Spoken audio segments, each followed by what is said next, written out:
My favorite new genre right now is kids discovering that Oblivion is better than Skyrim. Yes, it is. Despite all of the leveling issues and weirdness, that's not what makes Oblivion so special. Oblivion's special because of a couple different things.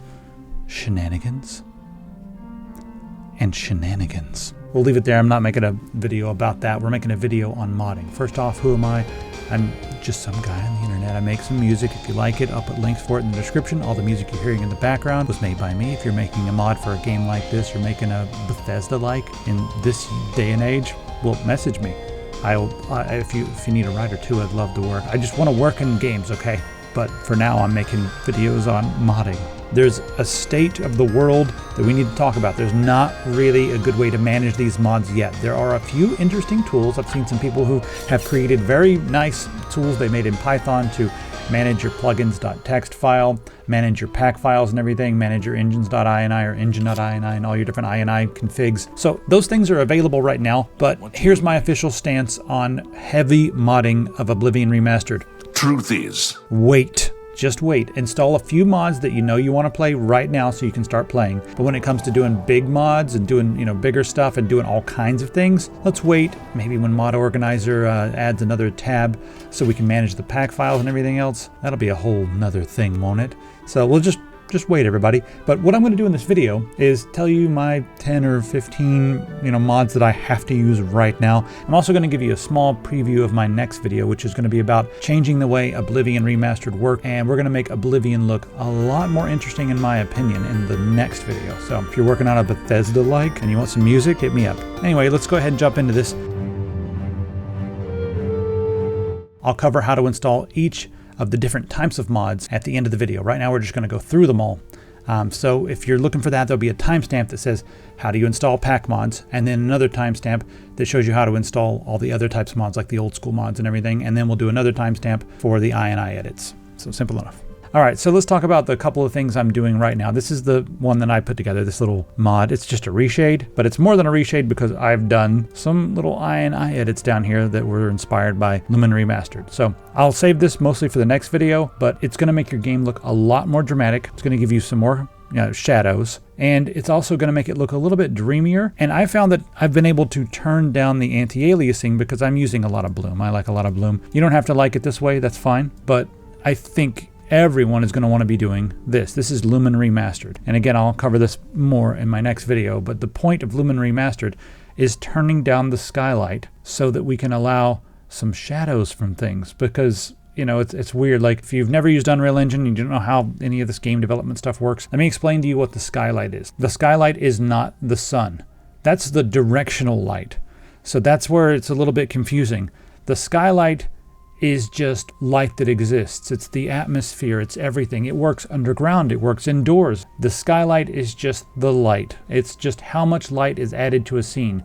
And some engines, I think, correctly call this ambient light. It's just how bright things are. That's why some games, when it's really dark and you don't see like any lights anywhere or any skylight or whatever, but they're just bright anyway, that's because they have the ambient light turned up. But in Unreal Engine, they call that the skylight. And by default, Oblivion's skylight is way too high, and that makes everything look kind of samey and washed out. There's not a lot of shadows. There's not a lot of drama. It looks weird. I mean, yeah, look at this. This is what it looks like. But then if you turn the skylight down, ooh, that's more interesting. Now we're relying on the sunlight, which is the directional light. Again, before, after. It does make it darker. Before, after, but it's a lot moodier, and in my opinion, it makes it look a lot more natural. Now, some areas in the game will be a bit too dark, but this has the added benefit of making the dungeons darker because they're also way too bright. So I'm using this, but I'm using my own version of it because I think this one is, this new version of it, it's a bit too bright. There's two different versions. So I modified the first version, and I've included those ini edits right here, so you can grab them. And I also added some eye adaptation fixes because I don't like eye adaptation that much. Eye adaptation is when your eyes adjust to the light. But in video games, it doesn't. It always feels weird. It feels like things are fading up and fading down way too much. So I did some code here to put that to a minimum. That'll get rid of a lot of our eye adaptation. So those two are just what I'm doing for the looks. Let's start at the beginning of the game. I've seen the launch. I've seen the Bethesda logo. Great. Thanks very much. Thanks very much, Virtuous. Thanks. I saw your logos. I don't need to see them every time I want to get straight into the game. So I did download and install this. All right, I'm just going to download these as we go. All right, next up on the list, we've got 2006 style Oblivion main menu replacer. I know the main menu is cool on the new one, but this is iconic. I'm putting this back. This is optional. We'll go through this quick. Just manual download. And this is another intro replacement. Fuzz UI is a much better UI. Just smaller, everything's more compact.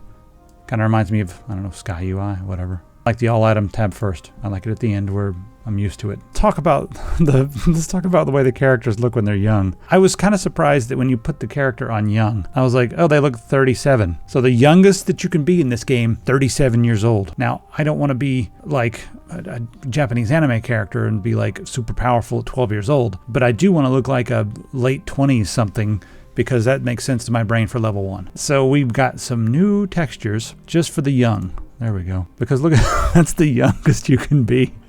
Come on, that looks like 37 years old. That's it. And I play a wood elf, so because they're cool. I don't know. It's like wood elves. Look at that rugged looking fellow. Yes. Young skin textures, just grab that. These are pack files. All right, next up, we've got better HUD. If we're gonna do a better UI, well, I definitely want a better HUD. This HUD is huge, gets in my way. I don't like that, especially the giant compass. I want that out of the dead center of the middle of my screen. So grab the one that's for your size screen, and there's default size and slim. I want slim. I'm 21 by 9 on my other one, but this is 16 by 9 on this screen. So there we go. All right, next up we got better FOV. The FOV slider stops at 100, which is okay for a lot of people. But on my ultra wide, I needed it wider than that. Sometimes I want like 105, 108 is what I'm running on my ultra wide monitor. So I'm gonna grab this better FOV mod, and again I'm just going to drag and drop that into my packs folder. It's a pretty easy modding. Alright, runtime HUD toggle. Now this allows us to turn off our HUD so we can see. It's beautiful, and I especially like that we can toggle off the cursor as well. So this one is a two-parter because there's a requirement right there, but we'll go ahead and grab this one first. And we need the simple BP mod loader. So we got that open up here. There's a readme here. Now the README, it tells us a couple things. Once we get into the game, we have to install this. It's very interesting. All right, so in the README file, it's telling us the different HUD toggles right there. So you can keep that open until you learn them.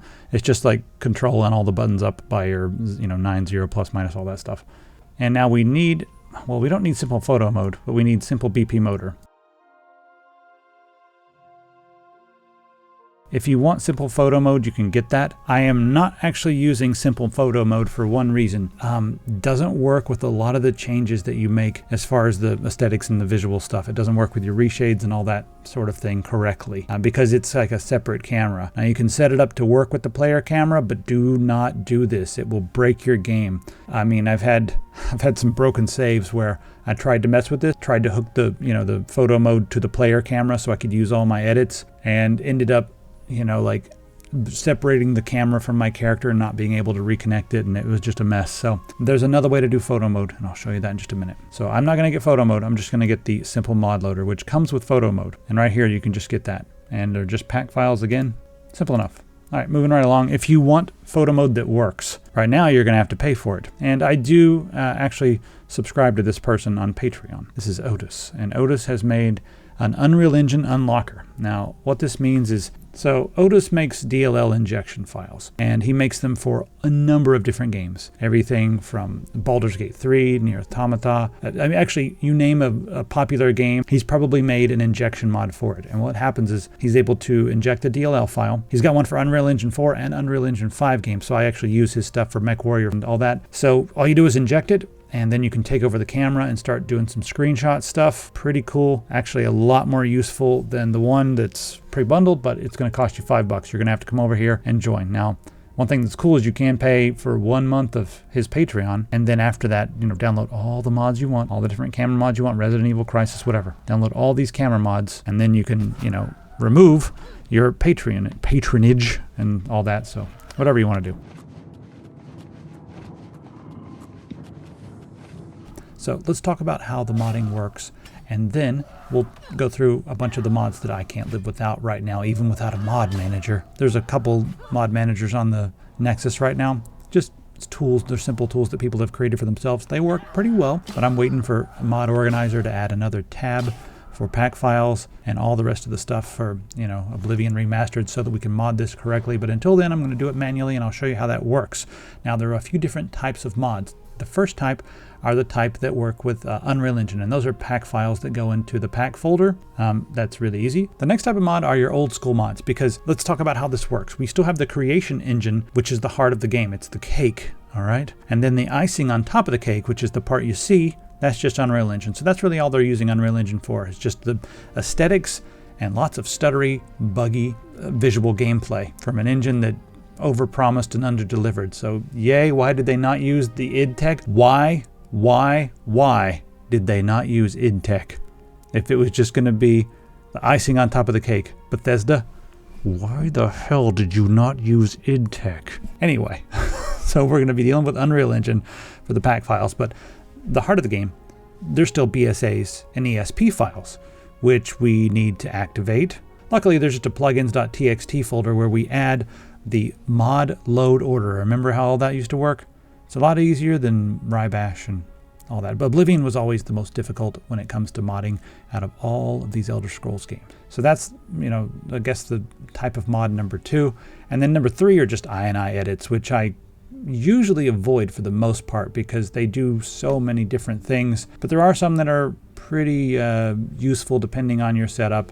They can remove stutter, enable asynchronous loading so that shaders are using multiple cores instead of just one, stuff like that. But you can also control some of the visuals because this is Unreal Engine, and the INI file has control over Lumen and all that kind of stuff. But Lumen is the lighting engine that they're using for the game, in case you're wondering about the nomenclature. All right, we got to talk about performance. I'm only using one performance-enhancing mod, and that is the actual stutter fix, because this is not just an INI edit. It's a pack file that you can throw in there that does a lot of the stuff that we see in the INI edits, but it focuses on just the ones that give you a boost. So for a lot of the lighting settings and different settings in the game, they're not set up for asynchronous compute, which means that they are not parallelized as much. If we enable asynchronous compute for lighting and loading up zones and stuff, you won't see as much of the stutter. And that's really what this mod is doing. And there's a few different options here.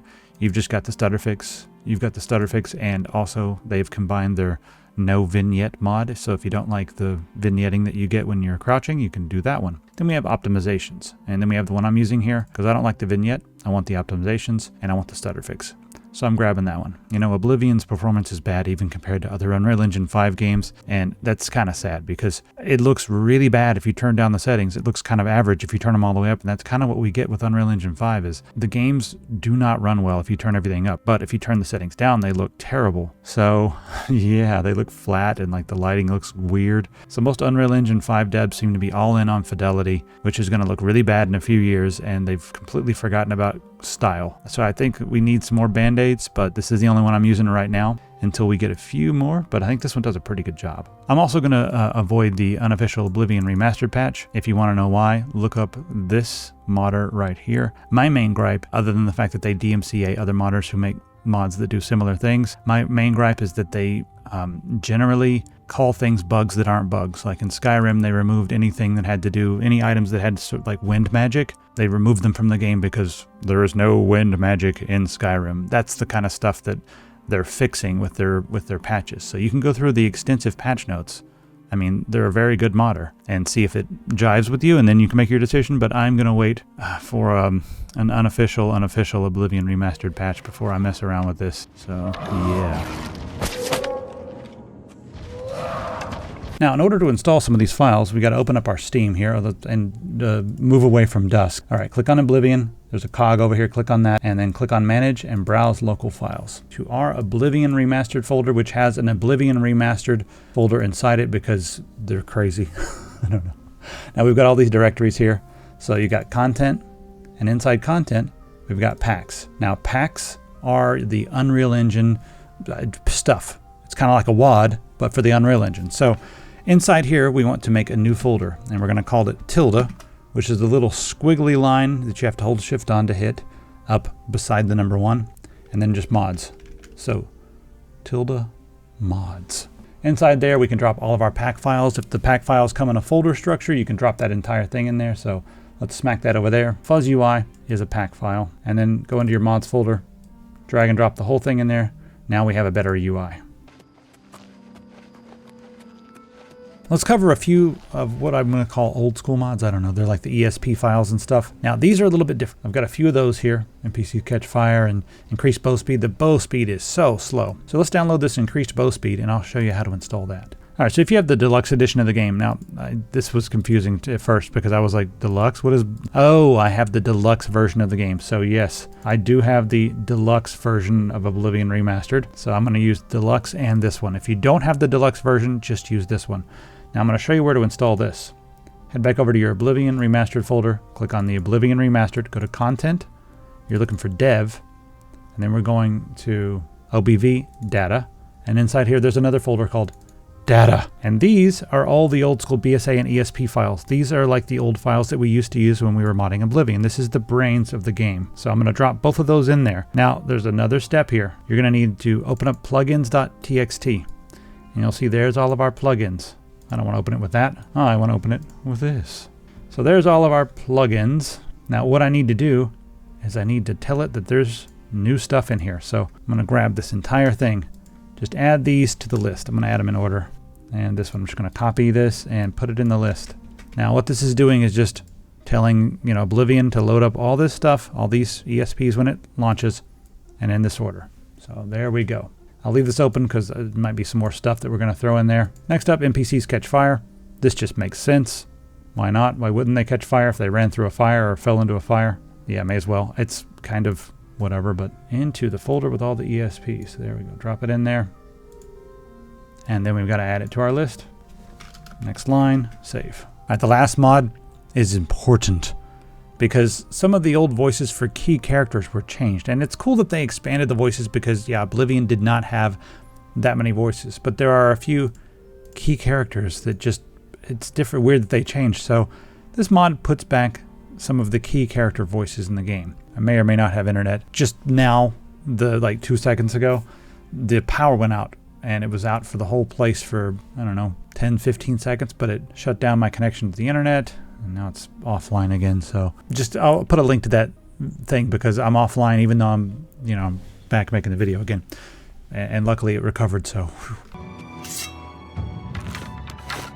So when you're on the Nexus, you're going to want to go to this page. And I'm putting links to all this stuff down in the description, but this is the first thing you're going to want to do, in my opinion, is head over to your settings, content blocking, and you can block certain types of content. I have character presets blocked, AI generated content, that's garbage, slop. I don't care about your save games. Some people do, that's fine, you can look at those. And real world issues are just for people with fragility syndromes. So I'm gonna block all that stuff. And then of course I'm gonna show adult content because I am after all an adult. Anyway, that's just the main batch of mods that I'm using right now. I'm still waiting on a rebalancing mod because the difficulty modes in Oblivion Remastered are terrible. It's way too easy on the normal mode, but then you put it on Adept and it's stupid. It's not fun anymore because all the enemies become bullet sponges and they kill you in a few hits. So it doesn't feel good to play. We need something that makes your stuff maybe hit about the same, but the monsters hit a little harder. I don't know, or a lot harder. It's just the difficulty is terribly balanced. So we need a balanced, you know, difficulty there. Maybe balance out some of the. Just the game needs to be balanced. And I don't know if all of the leveling issues were brought over from the original game that were awful. I always ran the old Oblivion with, I don't know, Skyros or something else. I don't know. One of the total overhaul mods, I forget which one I used. We need something like that if the leveling problem is still there. The thing about Oblivion is a lot of people don't even care about the leveling problem because they play for the shenanigans, the quirky plot lines, the weird characters, and all that kind of stuff. It's not just about the combat and the difficulty and whatever else. It's about exploring the world, but sometimes the difficulty can be weird and become sort of a barrier once you get so far in the game. So yeah, anyway. All right, so I think that's enough. I'm going to play some of my music for the outro, just, you know, so you can listen. If you like it, head over to Bandcamp and grab it. That's the coolest thing you could do if you want to port what I do. Just play games and have fun. I don't care. Listen, and I'll see you later. Also, subscribe to this channel, or else I'll come to your house and put scorpions in your underpants while you're asleep. The ones you're wearing while you're asleep.